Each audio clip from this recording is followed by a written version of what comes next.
So NAR has submitted a settlement for a national lawsuit. How will that affect you as a seller?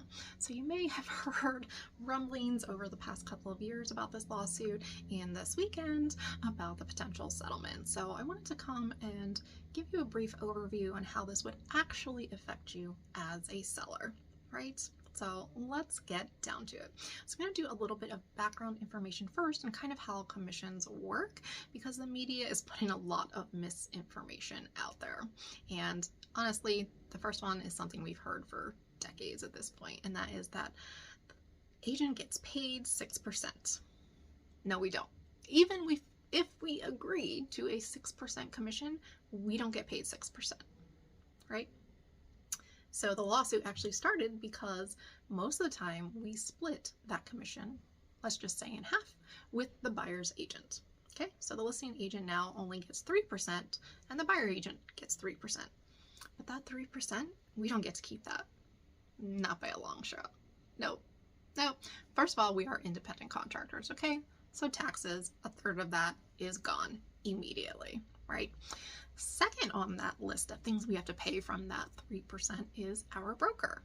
Okay, now agents have different contracts and negotiations with their brokers. There are 100% brokers where you get to keep all the commission, but you pay a bunch of broker fees.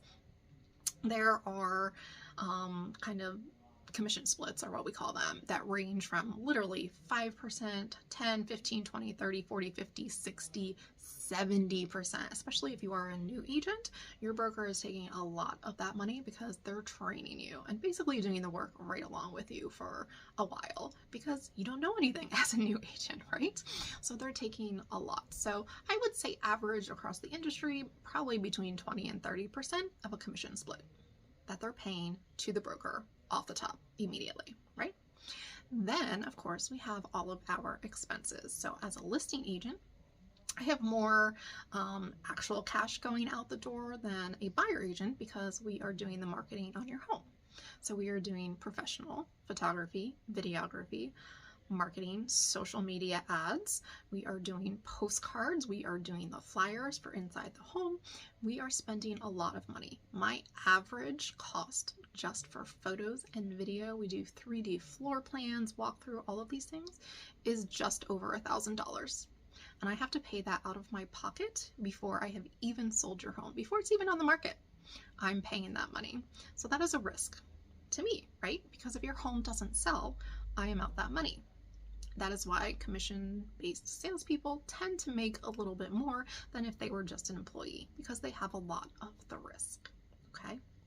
On the buyer side, the buyer has a ton of time and gas money and headache, I'm just gonna be honest, showing their buyers. Sometimes you will show a buyer for years before they buy a home. I have showed people for 4 years is my longest before they bought a home. Sometimes they never buy a home. So all of that time and all of that gas and any other money that I have spent is gone, right? Risk. That's why we make a higher commission than if we were just an employee. Okay, so I know a lot of people don't think about those things and don't want to talk about them, and that's fine, but I wanted to give you an overview so that you kind of understand. Okay, so now the 6% is not standard. There is no standardized commission rate anywhere in the country. It's actually illegal to do that. Okay, so I'm going to show you our forms and what we actually decide when we sit down with a seller when we are talking about commissions. So here is a little printout of just the commission portion of our contracts. So when we sit down with a seller, we're going to go over all of the things that we do for them. And then our commission options, some people only have one, I have 3 for my clients, and it's based on the services that I will provide under each, based on those costs that I was just talking about, right? Okay, so let's read through this really quick. So broker compensation. Seller will pay broker total compensation of, it's a blank, right? There are multiple blanks, so you can do a percentage, you can do a dollar amount, you can do a percentage plus a dollar amount. Right? Okay, so we decide that. In this case that I'm showing you, my seller decided on the 5.5. Then we decide how much of that is being paid to the broker.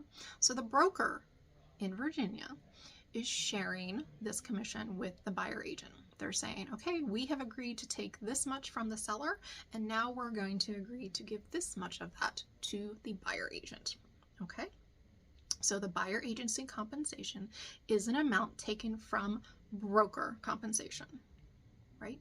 So the seller decides how much to pay the broker, and then of that amount paid to the broker, a portion will be shared with the buyer agent. So I kind of point this out because there is a step in between there where the seller is not directly paying for the buyer agent. And the lawsuit started because the seller said, you know, I'm paying for an agent who is negotiating against me, and that seems unfair. And I can get that viewpoint, absolutely.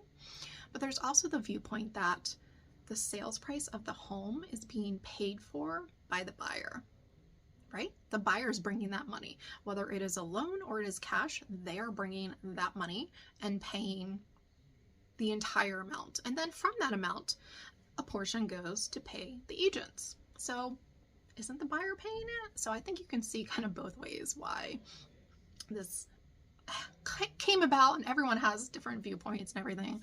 That's just mine. So again, you can see that's a blank space. So it has always been negotiable on how much total compensation is being paid and how much compensation is being paid to the buyer agent.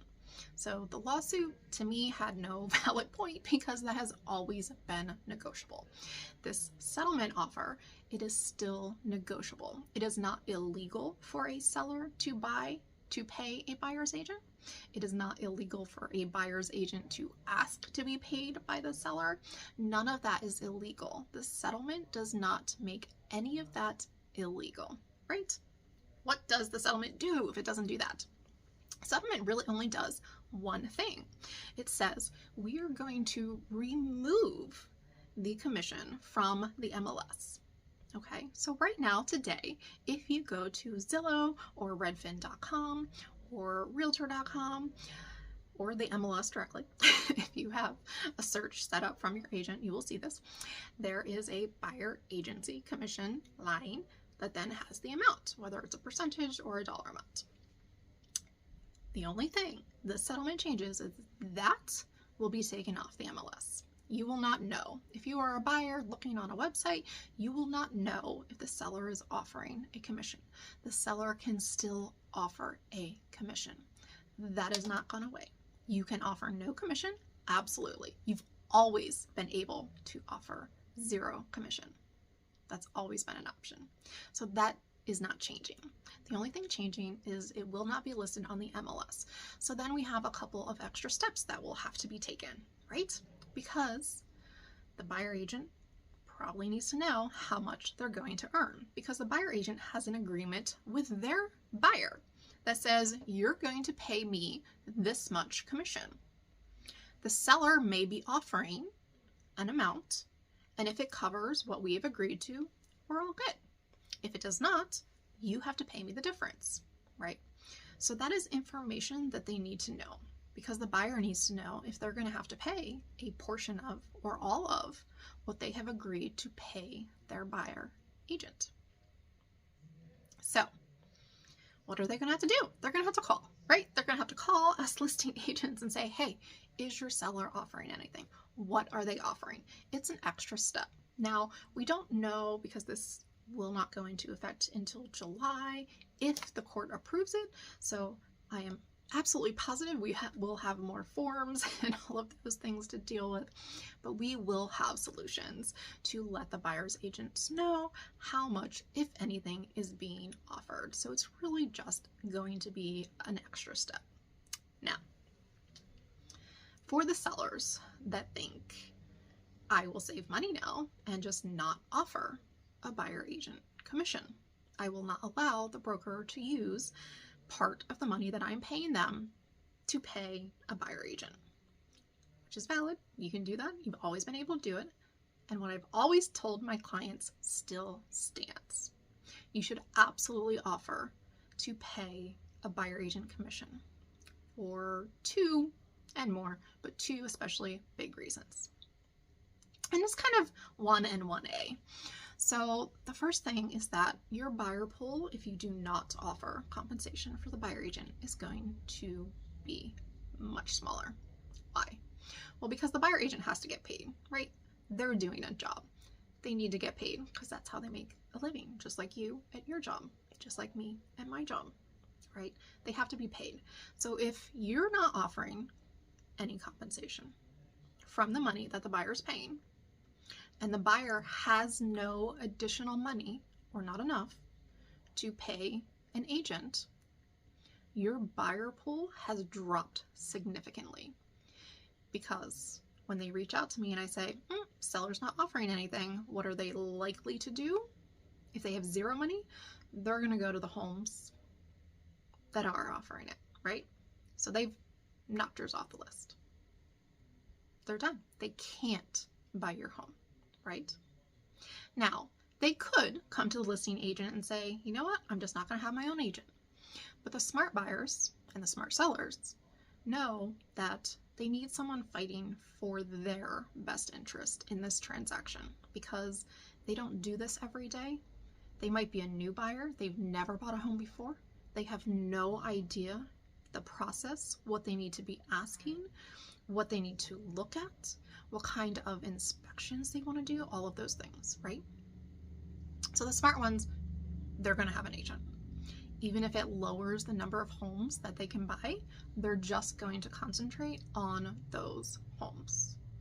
So that 1A is kind of, unfortunately, more problems happen when one party does not have their own agent, right? Because they don't have someone fighting for their best interest. That is when most lawsuits happen, because they will feel that they were taken advantage of. In Virginia, this happens a lot, especially because it is a buyer beware state, which means that the seller, you, do not have to disclose any problems with the home, right? It's great for sellers. Buyers, they have to do those inspections, make sure they are looking at everything, going through title, all that stuff, making sure that there are no problems because they're not being told the problems. So now when they find one and they didn't have their own agent, they're coming after you as a seller. They're coming after the for sale by owner seller. That is where most lawsuits from real estate happen. It's because one party did not have someone protecting their interests. So you might be opening yourself up to that. As a listing agent, there are things that we can do and can't do for buyers, but if I'm not representing the buyer, if I'm only representing you, that buyer is going to feel neglected, and that's just additional problems. So I always advise that my sellers should offer some compensation to a buyer agent because of those reasons. So that's a lot of information. I just want you to basically know really nothing is changing. You need to make the best decision on selling your home as you would before this, the same way, right?